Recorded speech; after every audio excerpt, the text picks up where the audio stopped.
누가 인사할까요? 사랑합니다. 감사합니다. 당신을 축복합니다. 당신은 축복의 통로입니다. 저도 축복의 통로입니다. 자기를 밝히시고요. 시작. 저도 축복의 통로입니다. 사랑하는 여러분, 한 주간 동안 잘 지내셨습니까? 이번 한 주간 동안 반갑지 않은 비가 내리고 또 비가 내림으로 해서 추수하는데 상당한 지장을 받았고 또 갑자기 기온이 뚝 떨어져서 우리가 움츠리는 그런 가운데 있습니다. 그러나 중요한 것은 이러한 어려움 가운데도 하나님께서 저와 여러분을 사랑하시고 또한 우리의 삶을 인도하시며 가장 복된 것으로 우리에게 늘 주심을 우리는 기억하고 감사하는 삶을 살아야겠습니다. 오늘 저와 여러분에게 주시는 하나님의 말씀은 사무엘상 17장 12절에서 21절의 말씀으로 인생의 성공 키워드 순종, 이러한 제목으로 하나님의 말씀을 전하겠습니다. 우리는 인생을 살아가면서 이 순종이라는 단어를 자주 사용합니다.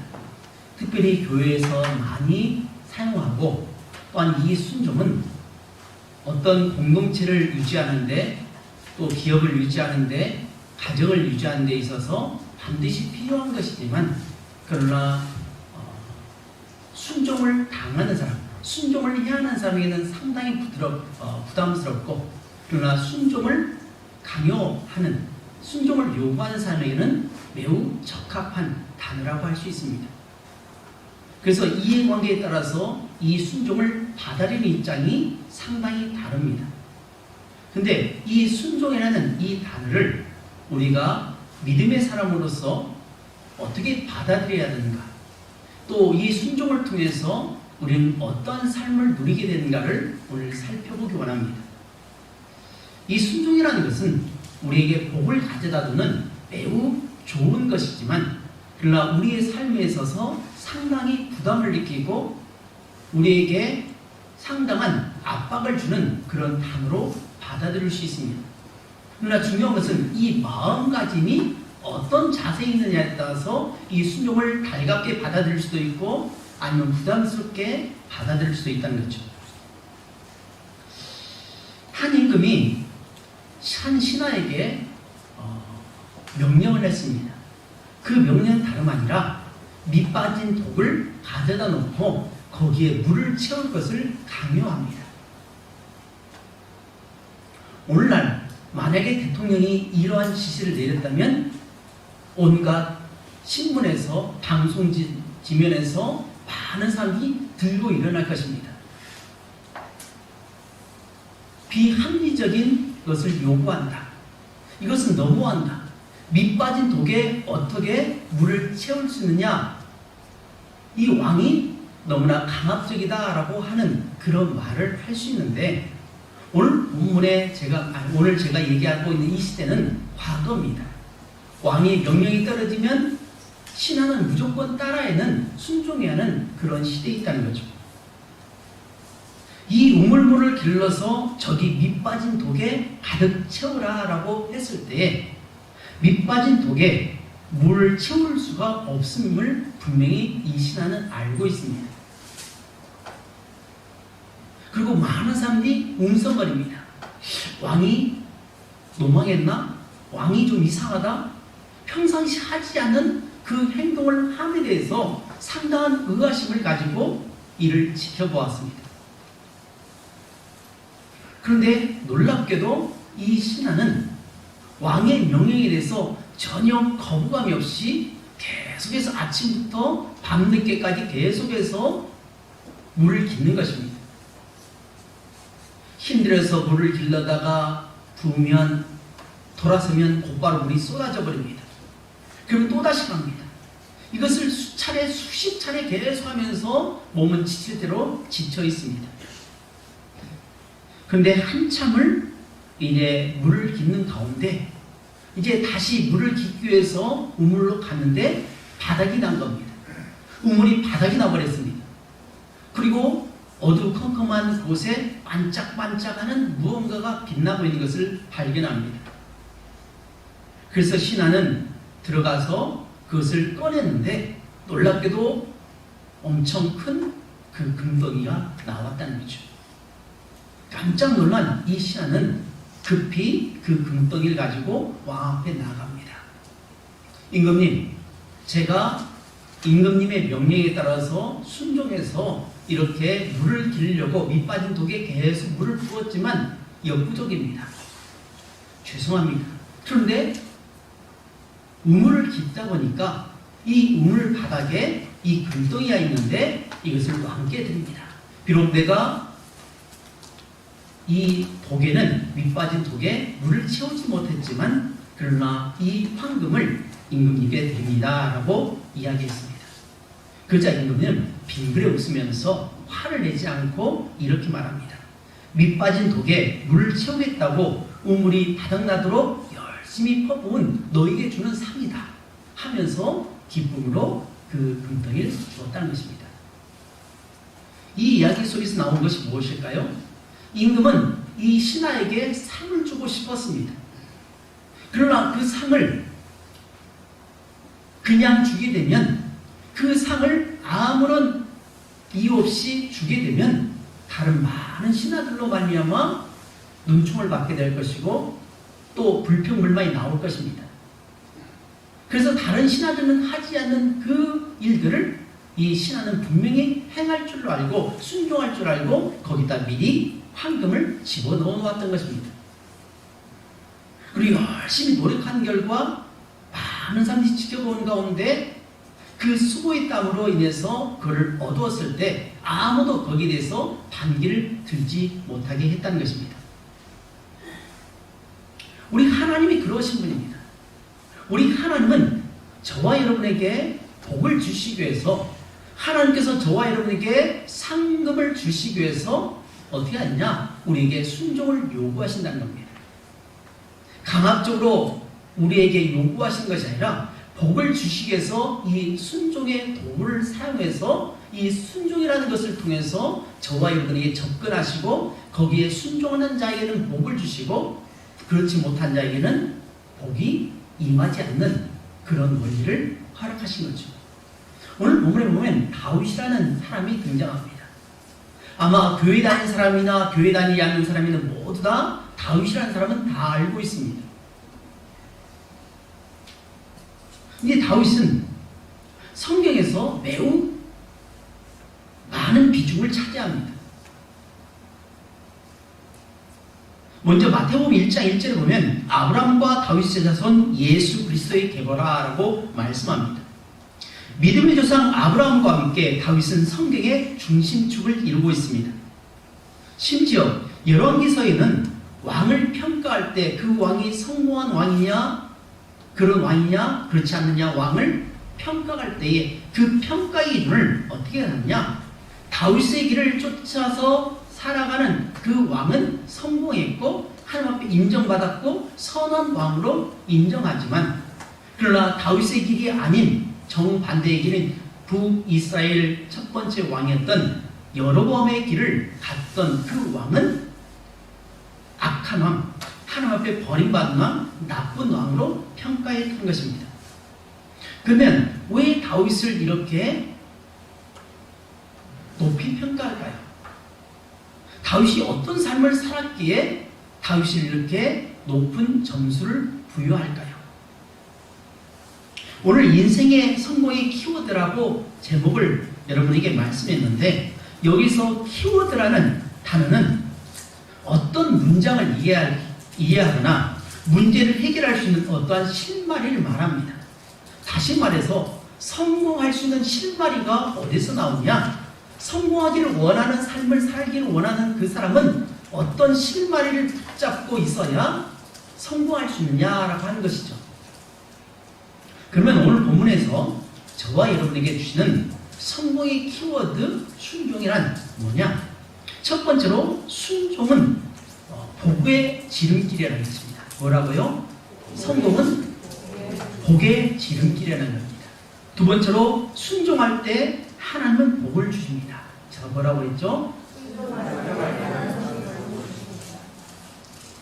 첫 번째로는 순종은 복의 지름길이라는 것이고 두 번째로는 순종할 때 하나님은 우리에게 복을 주신다라고 하는 것입니다. 그러면 먼저 첫 번째 것을 살펴봅니다. 순종은 복의 지름길이라는 것입니다. 우리가 인생을 살다 보면 어떤 길을 가게 되면 가장 짧은 길로 갑니다. 가장 짧고 빨리 갈 수 있는 길을 선택합니다. 또 어떤 목표를 정해놓고 그 목표를 향해서 나아갈 때 어떻게 합니까? 먼 길로 돌아가기를 원하는 사람은 거의 없을 것입니다. 최단거리, 가장 빠른 거리, 쉽게 갈 수 있는 그 길을 갑니다. 가을철이 되면 많은 사람들이 등산을 갑니다. 그래서 등산을 갈 때도 가장 짧은 거리로 갑니다. 그리고 가장 쉬운 길로 가려고 하는 것이 사람의 본 마음이죠. 그런 것처럼 이 성공하기를 원하는 사람은 어떤 길을 가야 어떤 길을 갈 때에 성공할 수 있느냐라고 했을 때 바로 순종의 길을 택하여야 한다는 것입니다. 오늘 본문에는 다윗이 아버지 이새의 요청에 따라서 심부름을 하는데 전쟁에 나간 사건을 기록하고 있습니다. 블레셋이 이스라엘과 전쟁을 합니다. 이때에 이새의 8명의 아들 중에 무려 3명, 다윗의 3형이 전쟁터에 징집이 되어서 전쟁 중에 있습니다. 그러다 보니까 이새는 이 3명의 안부가 궁금했습니다. 과연 전쟁에서 살아있는지, 지금 그의 건강 상태는 어떤지 알고 싶어서 이제 그에게 그 소식을 알고자 다윗을 택해서 신분을 보냅니다. 근데 우리가 잘 알고 있듯이 이새에는 아들이 몇 명입니까? 몇 명이요? 7명이요? 8명이요? 9명이요? 8명. 그렇죠. 8명 중에 3명이 전쟁터에 나갔습니다. 그럼 나머지 몇 사람이 남았습니까? 예? 5사람. 5사람이 남았습니다. 근데 다윗은 8명의 아들 중에 막내입니다. 그러면 심부름을 누구에게 시켜야 하겠습니까? 보통 우리가 부모라고 생각하면 8명의 아들 중에 3명이 전쟁터에 나갔고 5명이 남았습니다. 그러면 이 심부름을 누구에게 시켜야 할까요? 예? 4번째에 시켜야 정상적인 것입니다. 근데 이상하게 이새는 막내 아들에게 심부름을 시킨 것을 보게 됩니다. 이때 다윗은 아버지의 심부름에 대해서, 아버지의 명령에 대해서 거부하지 않습니다. 그대로 이해하고 떠납니다. 근데 빈손으로 가지 않습니다. 그는 가지고 간 양식은 뭐냐? 곡식 한 에바. 여기서 에바는 우리가 쓰는 돼 있죠? 되어 말이 있는데 12대입니다. 그리고 빵 10덩어리입니다. 그리고 치즈 10덩어리입니다. 그리고 베들레헴에서 전쟁이 있는 엘라볼자까지는 무려 24km입니다. 그가 가지고 가는 곡식의 무게는 대략 20kg 정도 됩니다. 쉽게 얘기하면 우리가 쌀 20kg 한 포대를 지고 어깨에 메고 20km를 가야 합니다. 오늘날처럼 평탄한 길을 직선거리, 그런 거리를 가는 것이 아니라 산 골짜기, 산 넘고 물 건너 가시밭을 지나서 바위 틈을 지나면서 24km를 걸어가야 한다고 한번 생각해 보십시오. 이게 쉬운 길일까? 그러나 다윗은 아버지가 그 먼 거리를, 그 짐을 가지고 가는 일에 대해서 전혀 거부감 없이 순종했다는 사실입니다. 그러면 왜 이새는 5명의 아들이 있는데 4번째 아들에게, 5번째, 6번째, 7번째 아들에게 이 심부름을 시키지 않고 막내에게 시켰을까 하는 그러한 의구심을 갖습니다.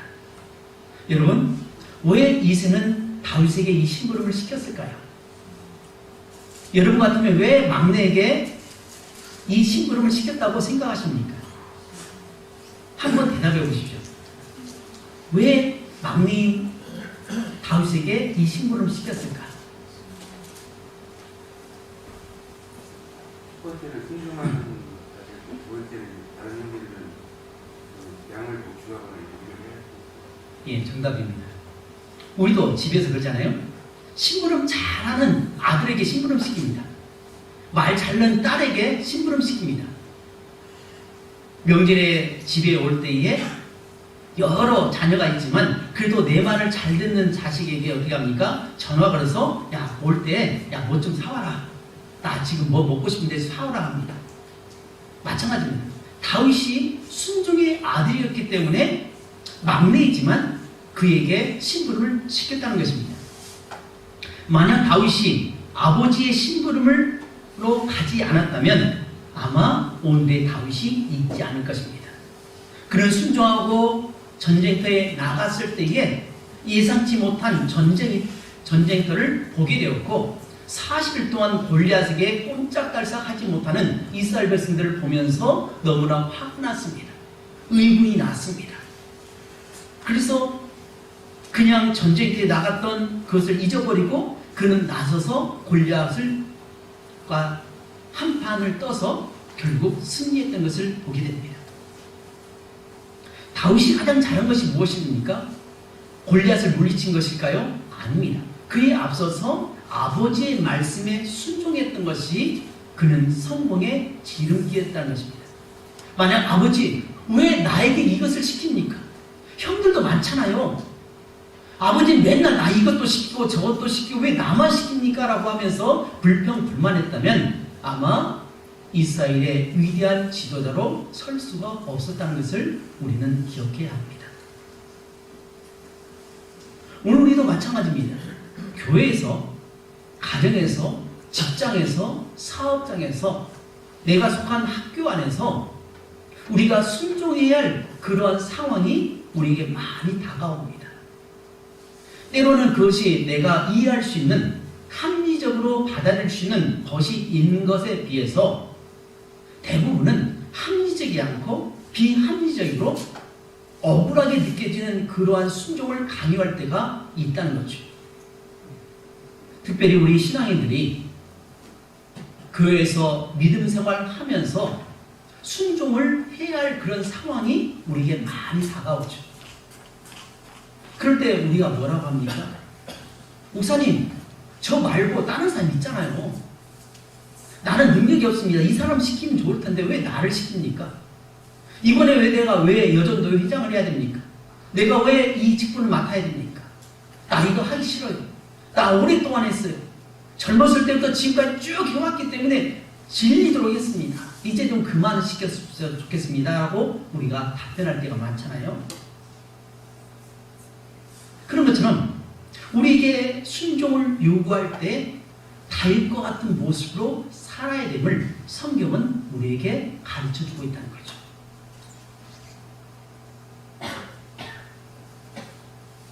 두 번째로 살펴볼 것은 순종할 때 하나님께서 우리에게 복을 주신다는 사실입니다. 하나님은 불순종한 사울을 버리시고 다윗을 이스라엘 왕으로 기름 부으셨습니다. 그럼 왜 하나님은 이새의 8번째 아들인 다윗을 왕으로 세웠을까? 여러분 여기에 대해서 혹시 생각해 보신 적이 있습니까? 왜 다윗을 찾아가서 그에게 기름 부었을까요? 그 더군다나 그는 기름 부으러 갔을 때 그 자리에 없었습니다. 양을 치고 있었습니다. 그 양치는 아들을 데려다가 그에게 기름 부으라고 하신 하나님의 뜻은 왜 그랬을까요? 제가 질문했습니다. 여러분 대답해 보십시오. 왜 그랬을까요? 예? 왜 다윗을 기름 부었을까? 우리는 기름 부었다는 것을 잘 알고 있습니다. 그런데 그 이유에 대해서는 살펴보지 않았습니다. 왜 그랬을까요? 역시 순종의 아들이었기 때문에 그랬다는 거죠. 첫 번째 왕 사울의 모습을 보면 알 수 있습니다. 사울은 아말렉을 쳐서 다 진멸하러 가르치는 그 하나님의 말씀에 취사 선택했습니다. 자기 유리한 것은 택하고 불리한 것은 하지 않았습니다. 순종이라는 것은 내가 하고 싶은 것은 하고 하기 싫은 것은 하지 않는 취사 선택하는 것을 순종이라고 말하지 않습니다. 우리가 부모님을 섬길 때에, 또 상사를 섬길 때에, 교회에서 어르신을 섬길 때에 어떻게 하냐? 내가 원하든 원하지 않든 지시하면 지시한 대로 따르는 것이 순종이라는 거죠. 나의 어떠한 생각이나 가치관을 거기에다가 적용시키는 것이 아니라 내 것은 다 제외시키고 제거하고 온전히 받아들이는, 말하는 사람의 입장에서 그대로 따르는 것이 순종이라는 거죠.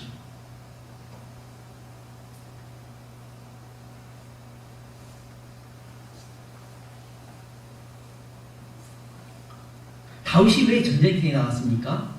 아버지가 시켰으니까 간 것입니다. 다른 이유가 없습니다. 그가 원해서 전쟁터에 간 것이 아닙니다. 아버지가 강요해서 시켰기 때문에 그는 간 것입니다. 그리고 사무엘 선지자가 그에게 기름 부을 때에, 기름 부러 올 때도 어떻습니까? 다른 7명의 아들은 지금 사무엘 선지자 오니까 마음이 들떠 있습니다.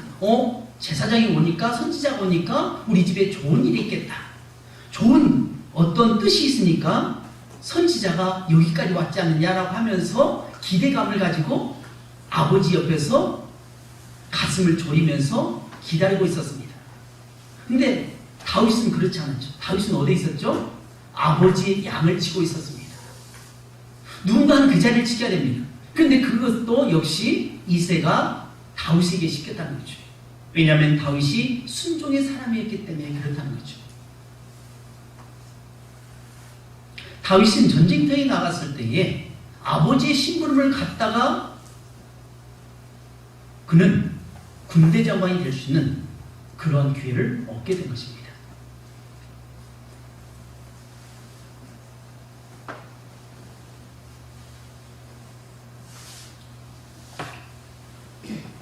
하나님께서 모세를 통해서 10가지 재앙을 애굽에 내리신 적이 있습니다. 그리고 마지막 10번째 재앙이 있습니다. 10번째 재앙이 뭐죠? 예? 장자의 죽음입니다. 이 장자의 죽음 때에 놀랍게도 거기에서 살아남은 사람이 있었는데, 그것은 말씀에 순종하고 어린 양을 잡아서 문인방과 문설주에 피를 바르고, 그리고 허리띠를 띠고 신을 신고 그 다음에 급히 그것을 부어 먹었던 사람들만 장자의 죽음에서 예외가 되었습니다. 이때 이스라엘 백성들은 그들이 한 번도 경험해보지 못한 그런 상황 속에서 모세가 명령한 것을 그대로 지켰다고 말씀하고 있습니다. 이스라엘 자손이 물러가서 그대로 행하되 여호와께서 모세와 아론에게 명령하신 대로 행하니라. 그들은 하나님께서 모세를 통해서, 아론을 통해서 말씀하신 그대로 행했기 때문에 그들은 중무의 사자가 뛰어넘었다는 거죠. 하나님께서 모세를 통해서 주신 말씀은 어린 양의 피를 문설주와 문인방에 뿌리고 어린 양의 고기를 먹으면 살아날 것이라는 것입니다. 이것이 지식적으로 받아들일 수 있겠습니까? 논리적으로 이해가 되겠습니까? 그렇지 않습니다. 그럼에도 불구하고 이스라엘 백성들은 지적으로, 과학적으로, 의학적으로 설명할 수 없는 하나님의 말씀을 듣고 그대로 순종했습니다. 그럴 때이 놀랍게도 죽음의 사자가 장자들을 죽이지 않고 뛰어넘었다는 것입니다. 신명기 28장 1절에서 6절에 보면 하나님의 말씀하신 것에 대해서 겸손하게 순종하는 것이 매우 중요함을 잘 보여주고 있습니다. 눈에 보이는 물질, 성공, 출세에 욕심을 냅니다. 사람들은 그렇습니다. 그리고 물질, 성공, 출세가 손에 잡히지 않으면 원망하고 불평하며 심지어는 하나님을 떠나기도 합니다. 근데 모세는 신명기 28장에서 가장 강조하는 것은 1절 말씀인데, 내가 내 하나님 여호와의 말씀을 삼가 듣고 내가 오늘 내게 명령한 그의 모든 명을 지켜 행하면 내 하나님 여호와께서 너를 세계 모든 민족 위에 뛰어나게 하실 것이요 라고 말씀합니다. 1절에서는 조건절로 앞부분을 강조하고 있습니다. 하나님의 말씀을 듣고 그 모든 명령을 지켜 행하라는 것입니다. 그렇게 되면 내 하나님 여호와께서 너희에게 1절 하반절부터 14절까지 복을 풍성하게 충만하게 주실 것입니다. 들어와도 복을 받고 나가도 받고 떡반죽에 복을 받고 무엇을 하든지 복을 주신다고 그렇게 말씀합니다. 근데 사람들은 이상하게도 1절에 주목하기보다는 2절에서 14절의 말씀을 더 주목하는 것입니다. 다시 말해서 하나님께서 자신에게 주신 그 복에는 관심이 있지만 이 순종하라고 하는 그 말씀에는 별로 관심이 없다는 것입니다. 순종은 정말 우리에게 말하기는 쉽지만 실천하기는 매우 어려운 것입니다. 정말 성령의 도우심을 날마다 구하지 않으면 우리는 쉽게 하나님의 말씀에 순종하기가 쉽지 않습니다. 19세기에 남아프리카의 성자라고 불리우는 사람이 있는데 이 사람은 앤드루 머레이라는 분인데 그분이 가장 강조한 순종의 모습은 어떤 거냐? 우리 주 예수 그리스도의 순종의 모습이었다는 거죠. 그분이 말하고 있는 순종의 최고의 정점은 바로 예수님께서 십자가를 지심으로 하나님의 뜻에 순종했다라고 하는 것입니다. 예수님께서 하나님의 말씀에 순종할 때 어떻게 합니까? 예수님은 결국 죽임을 당해야 됩니다. 십자가형을 당해야 됩니다. 당시 십자가형은 가장 추악스럽고 저주스러운 죽음입니다. 그래서 로마 시민권을 가지고 있는 사람에게는 십자가형을 면제해 줍니다.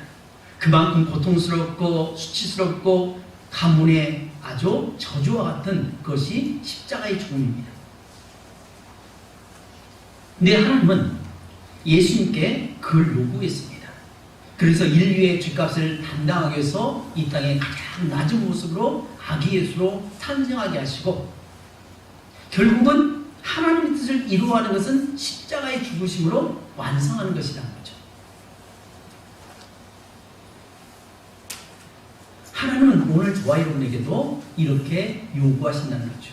순종을 요구하신다는 겁니다. 그럴 때 우리는 어떻게 해야 되냐? 내가 오늘 복과 저주를 너희 앞에 두나니 너희가 만일 내가 오늘 너희에게 명하는 너희 하나님 여호와의 명령을 들으면 축복이 될 것이요 라는 그 말씀을 깊이 새기고 순종하는 삶을 살아야 할 줄로 믿습니다. 순종한 자가 복을 차지하게 될 것을 말씀해 줍니다. 그런 복을 받을 자는 그의 계명을 지키고 그 앞에 기뻐하는 것을 행하는 자입니다. 다시 말해서 하나님의 말씀에 순종하는 자는 무엇이든지 구하는 바를 얻게 되며 손으로 하는 일마다 범사가 잘 된다고 말씀하고 있습니다. 또한 우리 그리스도인들에게 있어서 계명을 지키고 그 앞에서 기뻐하신 것을 행함은 마땅히 해야 할 것입니다.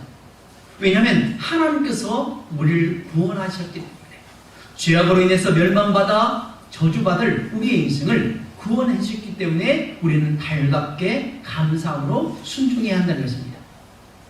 여러분, 예수 믿는다는 것이 뭘까요? 예수님을 영접한다는 것이 뭘까요? 우리는 예수님을 영접하는 것, 예수님을 내 마음에 받아들이는 것을 상당한 부담을 느낍니다. 그래서 세상 사람들은 예수님을 쉽게 받아들이지 않습니다. 예수 믿느냐, 예수 믿지 않느냐, 이것은 아주 간단한 것처럼 보이지만 이것은 매우 중요합니다. 거기에는 예수님을 받아들이는 것과 받아들이지 않는 것은 바로 순종하느냐, 불순종하느냐를 따집니다. 하나님의 말씀은 예수를 믿고 구원받는 것이 하나님의 뜻이고 또 그것을 통해서 우리가 멸망에서 살아날 수 있는 유일한 길입니다. 그래서 하나님께서 우리에게 순종을 요구하십니다. 그래서 너희 마음을 열어라. 영접하는 자 곧 그 이름을 믿는 자에게는 하나님의 자녀가 된 권세를 주셨으니 라고 말합니다. 마음의 문을 열고 예수 그리스도를 영접하는 일에 네가 순종하고 문을 열겠느냐? 라고 문을 똑똑똑 두드리십니다. 끊임없이 사람들에게 두들기십니다. 그럴 때 말씀에 순종하고 문을 열면 그 사람이 구원을 받습니다. 그 사람이 바로 누구냐? 사도 바울이 복음을 전했을 때에 간수장이 예수 그리스도를 영접한 거죠. 주 예수 그리스도를 믿으라. 그러면 노아의 집이 구원을 얻으리라. 이 말씀에 순종하고 그가 마음의 문을 열고 자기뿐만 아니라 가족을 다 구원할 수 있는 것은 바로 그가 말씀에 따라 순종이 있기 때문에 그렇다는 거죠. 사랑하는 여러분, 오늘 여러분이 바쁜 일정 가운데 있는데 할 일도 많은데 가고 싶은 곳도 많은데 왜 이 자리에 나와 있습니까? 바로 하나님의 말씀에 순종이 있기 때문에 이 자리에 나와 있는 줄 압니다. 우리는 예배의 자녀로서 주의를 거룩하게 지켜야 한다는 것을 알고 있는 사람으로서 이것을 지식적으로만 아는 것이 아니라 마음까지 끌어와서 손과 발을 통해서 순종했기 때문에 이 시간 저와 여러분이 말씀을 들을 수 있는 것이고 예배할 수 있는 것이라는 겁니다. 예배는 어떤 것입니까? 하나님을 만난 것입니다. 구원받는 것입니다. 하나님의 축복이 내리는 것입니다. 하나님은 주의 종을 통해서 말씀을 선포할 때 그 말씀을 귀로 듣고 마음의 문을 열고 받아들이고 순종할 때 하나님께서는 많은 복을 우리가 헤아릴 수 없는 그런 복을 허락하시기 위해서 바로 예배의 통로를 허락하셨다는 거죠.